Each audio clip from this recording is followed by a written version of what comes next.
Hi guys, welcome back to SuperSteel Gaming. This is Stiller with you here. So as of yesterday for me, September 15th, the Pacific levels list dropped. Super excited to get into this today. Real quickly, I want to start just by saying, guys, that if you like this video, give it a like, give it a subscribe for more enlisted content, and let's go ahead and get into this thing. So basically, both sides and factions of the campaign will have 26 levels. Um, there will be some familiar weapons for the Americans, but there will be also some new weapons, which is pretty cool. So the first three of these, four of these here, guys, these are kind of like in Normandy, where with like the Ross rifle. It's just all the same. Like you're gonna have all this stuff. So for example, you're gonna have the Type 38 carbine, you're gonna have the M 1903 Springfield, and then you're going to have the Type 38 rifle. Springfield M1903 A1 USMC, TAC M13 MG MC. I'm not saying you won't have to like play like one level, but like this will be the very first stuff you get, and like some of this stuff you'll already have. Um, we'll get some sniper rifles, and then the next thing we'll get is the some SMGs. Now I have to say, guys, I do think this is a little bit unfair here. The MP34 SMG has been played by lot of players because the thing is, guys, it's just like the MP28 in Stalingrad, MP34 in Normandy, like all the major, you know, Axis factions have this weapon somewhere, some variation of this weapon. I can't remember if Berlin. I know Berlin has it. I think Berlin has it. I can't remember if there's one that I don't think actually has it, but I think most of them have it, or some variation. But this is not fair here because to me, guys, the M50 Rissing, okay, the M50 Rissing is a weapon that only a few players are going to know how to use. Um, for me and several other players, that I know, they have this premium squad. And so they're going to be to play with. They know how to use this weapon, they know how to reload this weapon, they know what playstyle for this weapon. And they're going to get this on literally level 2. I mean, we're coming out the gate, already know how to use this weapon. Now, to one extent, it's unfair because we paid money to get this weapon in the Normandy campaign, and now it's just the same here. But nonetheless, thing is, guys, we get the experience of already knowing how to use this weapon way more than anybody else who has not bought that premium squad. So a lot of people are going to be coming out either facing players who have no idea how to use this weapon and against players who know exactly how to use the MP34 and a few players that already know how to use the MP50 Rissing that are going to have an advantage. So there is some unfairities and mixed up here. But I am excited to see this weapon because for me, guys, SMGs are going to be very important because we don't have a lot of automatic rifles. In fact, I don't think we have any automatic rifles. So it's going to be pretty interesting, and I think these SMGs are going to be very important. So the next thing we get into is the Type 1 rifle and the Enfield P50, P14. Sorry about that, guys. Um, we're going to have the Arky E13A1, a hydroplane designed to safely land on water. So we're going to have some water landable planes. Now, if we'll actually be able to land them on water, I don't know. We'll have to see how that goes. Um, it has a set of 460-kilogram bombs, which is going to be pretty dangerous. This one right here has two 100-pound bombs, so this one may have a little bit more damage. We'll just have to see. Now, we have the Type 97 anti-tank rifle and the Boys ATR anti-tank rifle.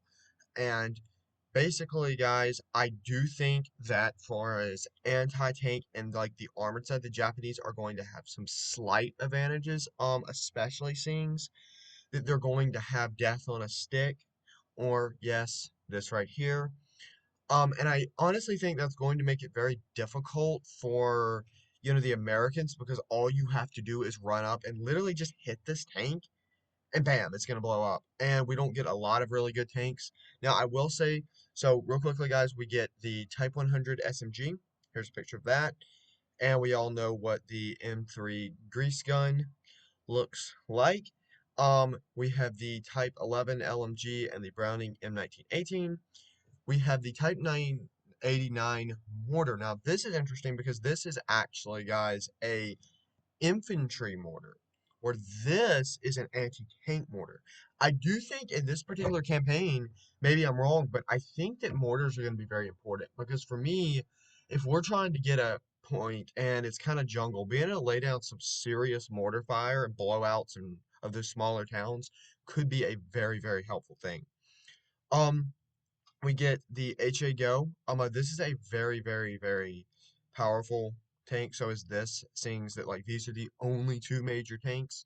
But once again, okay, with this tank, it's just going to have to worry about, anti-tank rifles and explosive packs as long as those are in there. Um, this tank is going to deal with people just running up, smashing into the back, which is a little bit unfair. So I do want to say that there, to some extent, I think there's going to be some advantages toward the Japanese. But since they added the anti-tank mortar, and since they did add the M2A4, which is a pretty good tank, I really do think it is a little bit more fair, and it shouldn't be too unbalanced. Now, this is where I do think something is unbalanced. I do think the Americans are going to have advantages in weaponry. I really do. A lot of these weapons, we also have to understand once you get to later and better Japanese weapons, it's not like the Germans' weapons. So the Germans' weapons, basically, they got cheap and crappy just before the end of the war. But they did have enough time where their late weapons were very good, like your MP43 and things like that. So there is going to be some level of power from the Germans higher things, and they got some really good weapons. From the Japanese, that's not true. They just got junkier and junkier as the war ended. They weren't necessarily horrible weapons, they just were made cheaper and less effective. Where the Americans' weapons were the opposite. They start out not quite as good, but they got better, better, better. And I look at this one, though these rifles are early rifles, of course, this is the Type Hay or High rifle. It only has a 5 round magazine. It does have a very quick reload, that is good, but it is a very a low roundage weapon. And the M1 carbine, everybody knows how to use it. I think the M1 carbine is going to be the most important weapon in this entire campaign for just standard infantry. On the American side, of course, because guys, let's be honest here. Okay, there's only SMGs and then the Johnson and the M1 Garand. So the thing is, as great as the M1 Garand is, and I think that's going to be our second most important weapon, I don't know if it's going to quite be as important as the M1 carbine because the M1 carbine is going to be able to take people down much quicker than a lot of these weapons. So I think it's definitely, let me take that back. It's not necessarily the most important, but I definitely think it's in the running for it, and I think it's going to just trample over this, though this weapon looks super cool. So these weapons, I have to say, I think these weapons are more cosmetic. I do think, as Quadro actually pointed out, he loves the shotgun. I've never used it, but apparently it was in the open beta Normandy, and a lot of people did enjoy using this, especially him. So we'll have to see how that one does. This to me is cosmetic. Yes, you're gonna have some times where people get you, the sword that's really cool, but let's be honest. I mean, honestly, if somebody's coming at you with a sword and you have ammo left, you can just about take them out with even a pistol. So I just don't really know how good this sword's gonna be, but I do like these two things because I do think they add some definite cosmetic things like the shotgun versus the sword. It's just a really cool thing. Um, we have the A5M4. It was actually the first carrier-based monoplane in the world, so we'll see how that one is. We have the F2A3. This is a very famous, I think it's called the Bulldog, something like that. I think that's what Quadro said. I watched his video and I think it was really good, so I know a few things he said there. And so yeah. So we have the Type 99 rifle, light. And I think it'll be okay, but I did look this one up earlier, and it is a bolt action rifle where it's going up against the M1 Garand, which is a semi-automatic rifle. I do think once again the Americans have the infantry advantage because we have weapons that are going to be semi-automatic. We're going to have slightly better SMGs, since that our SMGs got better and better, where theirs got a little bit crappier and crappier. Even if they are a little bit better in terms of technological style. They're not necessarily as good in actual practicality. So I think the M1 Garand is going to be definitely one of my go-to weapons. We have some flamethrowers. They're going to be very important in this campaign. We have the MP28. That's just another variant of the MP34.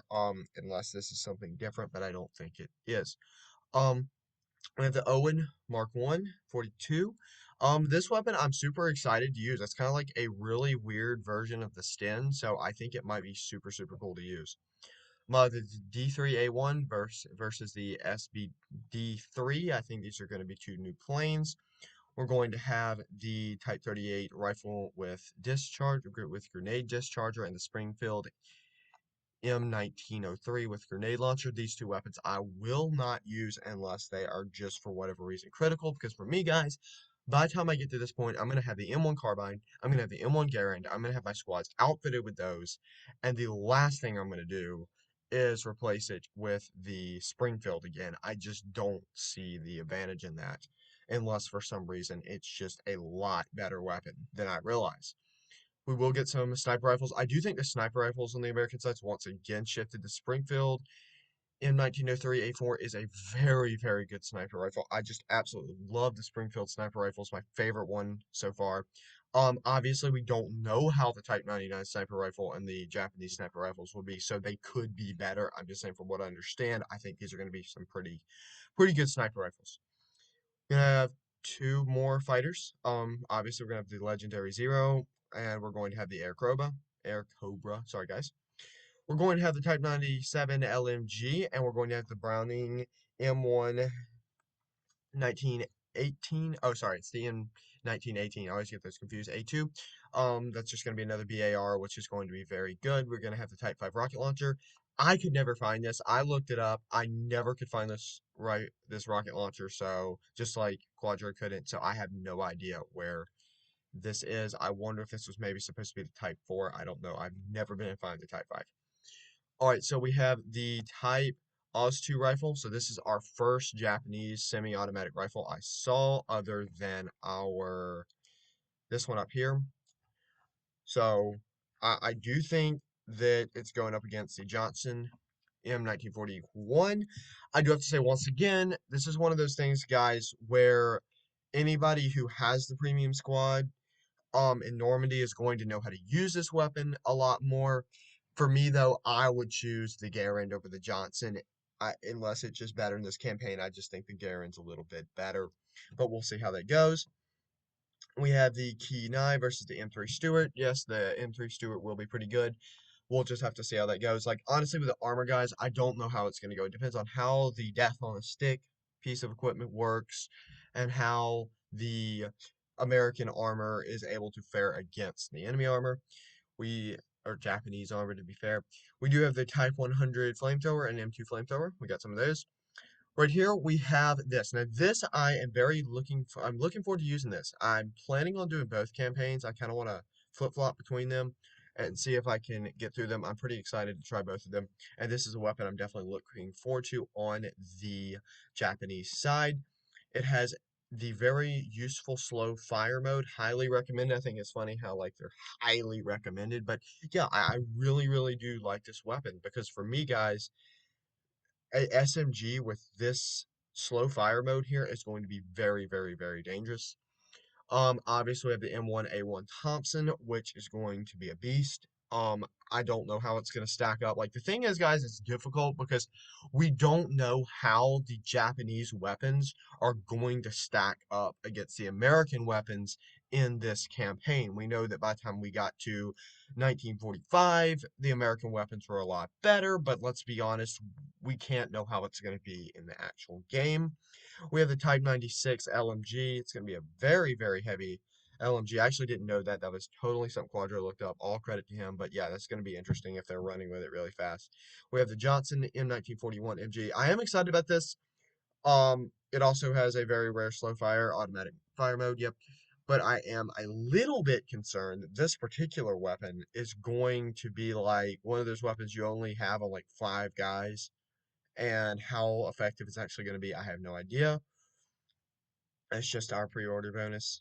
So guys, that's my thoughts on the campaign levels for the Pacific. I do want to do another video talking about how they're going to stack up, but honestly, the biggest difficulty, guys, is I just cannot know until it comes out. So I will think about a video on that. I do want to do a video, guys, discussing how different players from different campaigns are going to fare because I think Normandy players are going to have one experience.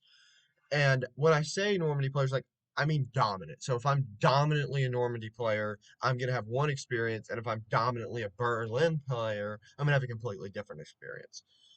So I am excited to see how that's going to go down. Anyway, guys, thanks for watching. Like, subscribe, and comment. I cannot wait to see you in the next one. This is Stilo signing off. Stay on the battlefield, soldier.